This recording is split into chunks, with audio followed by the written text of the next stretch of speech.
Hello കൂട്ടുകാരെ, നിങ്ങളെല്ലാവരും സുഖമായിരിക്കുന്നെന്ന് വിശ്വസിക്കുന്നു. ഷിജീസ് ഡയറിയിലേക്ക് നിങ്ങൾക്കെല്ലാവർക്കും സ്വാഗതം.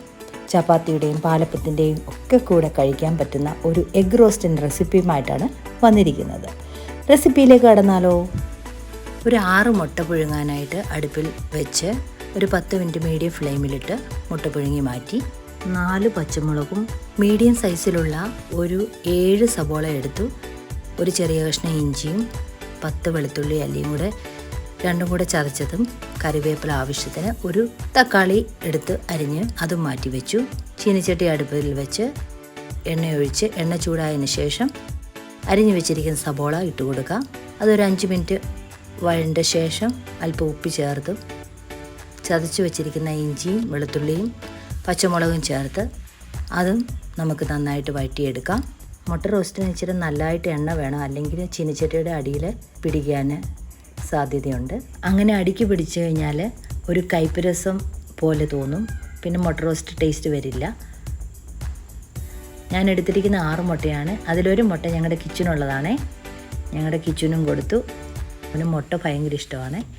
അപ്പം അവനും റോസ്റ്റ് ഞങ്ങൾ ഉണ്ടാക്കുന്നതിന് മുമ്പ് തന്നെ ഒരു മുട്ട പുഴുങ്ങിയത് അവനും കൊടുത്തു.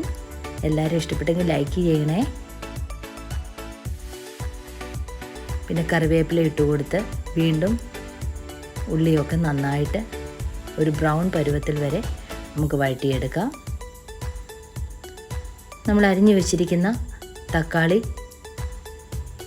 വഴണ്ട ഉള്ളിയിലേക്ക് ഇട്ട് കൊടുത്ത് അതും നല്ലതായിട്ട്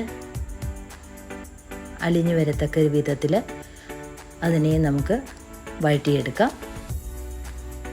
അത് നന്നായിട്ട് വഴണ്ട് വന്ന ശേഷം നമ്മൾ എടുത്തു വെച്ചിരിക്കുന്ന മസാലപ്പൊടികളൊക്കെ ചേർത്ത് കൊടുക്കാം. ഒരു 1/4 ടീസ്പൂൺ മഞ്ഞൾപ്പൊടി, ഒരു 2 ടീസ്പൂൺ കാശ്മീരി മുളക് പൊടി, ഒരു 2 ടീസ്പൂൺ മല്ലിപ്പൊടി. ഈ മസാലകളെല്ലാം ചേർത്ത് കുറഞ്ഞ ഫ്ലെയിമിൽ മസാലകളെ നമുക്ക് വഴറ്റിയെടുക്കാം. അടി പിടിക്കാതെ ശ്രദ്ധിക്കണം, അതിനാണ് കുറച്ച് എണ്ണ വേണമെന്ന് പറയുന്നത്. ഒരു സ്വല്പം വെള്ളം കൂടെ ചേർത്ത് ആവശ്യത്തിന് ഉപ്പും ചേർത്ത് ഈ മസാല നമുക്ക് നന്നായിട്ട് മൂപ്പിച്ചെടുക്കാം. അങ്ങനെ ഒരുമാതിരി നന്നായി മൂത്ത് വന്നിട്ടുണ്ട് മസാലകൾ. മസാലകളൊക്കെ മൂത്ത് വന്നതിന് ശേഷം അല്പം വെള്ളം കൂടി ചേർത്ത് ആവശ്യാനുസരണം ഉപ്പ് കൂടി ചേർത്ത് ഇളക്കി യോജിപ്പിച്ചെടുക്കാം. ഒത്തിരി വെള്ളം കൂടരുത്, മുട്ട റോസ്റ്റിൻ്റെ ടേസ്റ്റ് ഇല്ലാതെയായി പോവും.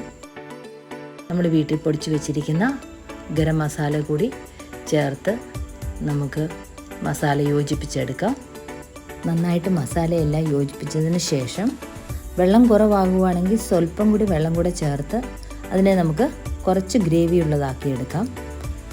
പുഴുങ്ങി വെച്ചിരിക്കുന്ന മുട്ട ഇട്ട് കൊടുത്ത് ഈ മസാലകളെല്ലാം ആ മുട്ടയിൽ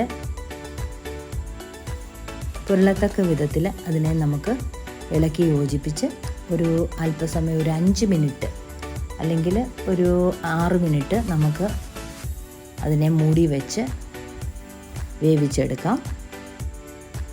ഇത് ചപ്പാത്തിയുടെ പാലപ്പത്തിൻ്റെ കൂടെയൊക്കെ കഴിക്കാൻ പറ്റിയ നല്ലൊരു മുട്ട റോസ്റ്റാണ്.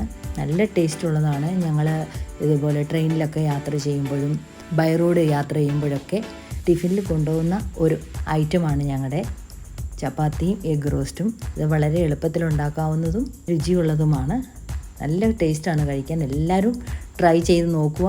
എല്ലാവർക്കും വീഡിയോ ഇഷ്ടപ്പെട്ടെങ്കിൽ ലൈക്ക് ചെയ്യണം, അതേപോലെ തന്നെ സബ്സ്ക്രൈബ് ചെയ്യണം. ബെൽ നോട്ടിഫിക്കേഷൻ കൂടി ഓൺ ചെയ്ത് വെക്കണം, എന്നാലേ ഞാൻ ഇടുന്ന വീഡിയോ നിങ്ങൾക്ക് നോട്ടിഫിക്കേഷൻ വഴിയായി കാണാൻ സാധിക്കത്തുള്ളൂ.